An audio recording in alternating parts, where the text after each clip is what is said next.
Hi, this is album 3, me listening to an album every week.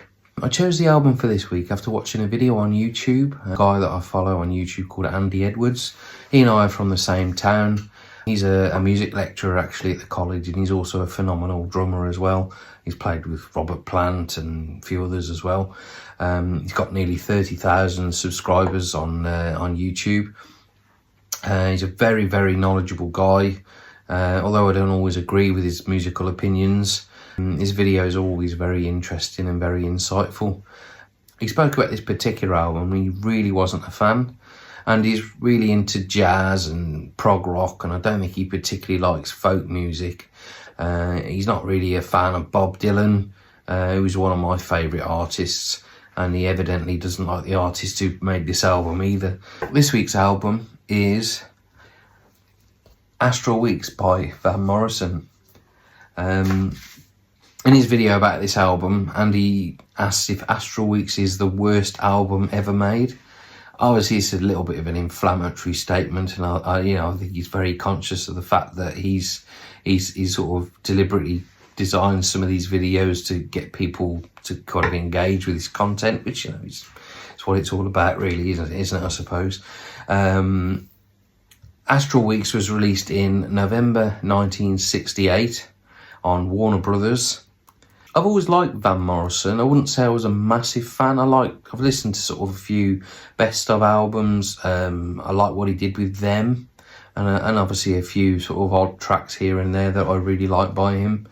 I think I did have a couple of his albums on CD, but I had lots and lots of CDs, and you tend to sort of always listen to the same things a lot of the time, so I didn't really listen to them. I did see him perform live once actually on a double-header tour he did with Bob Dylan. I'm a big Bob Dylan fan.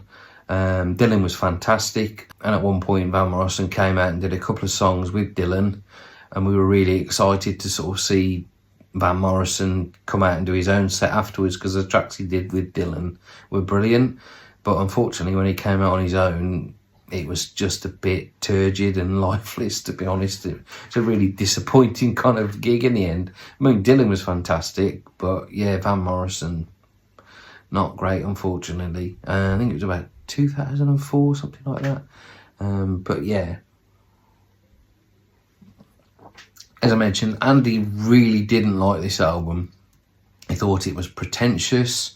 Apparently, he was lent a copy of this album on CD by Robert Plant, and Robert Plant sort of handed it to him and said, "Check this out, you got to listen to this." And I think he's still got that CD of Robert's. He never gave it him back.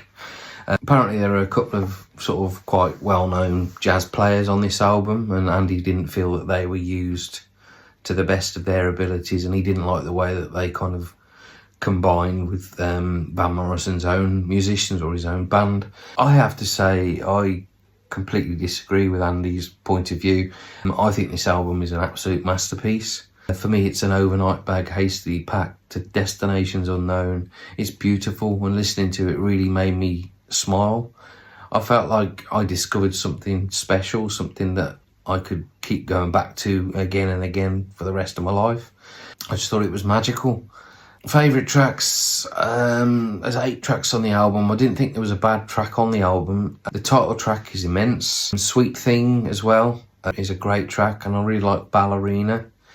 But for me, this whole album was just incredible. I could just imagine sort of going down to the River Severn, which is quite near to where I live, and sort of listening to this whilst having a picnic and no one else around for miles and miles.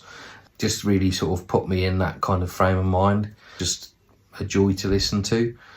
So my ratings for this album, so based on my own personal opinion, my own personal tastes, I would give this a 9.5 out of 10.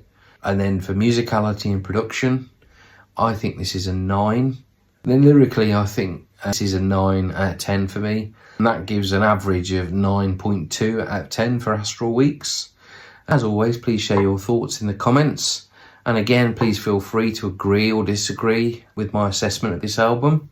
And if you've enjoyed this content, then please consider subscribing or following, depending on which platform obviously you're watching from. Thanks for watching, take care, and I'll be back next week with another album. Thank you, bye bye.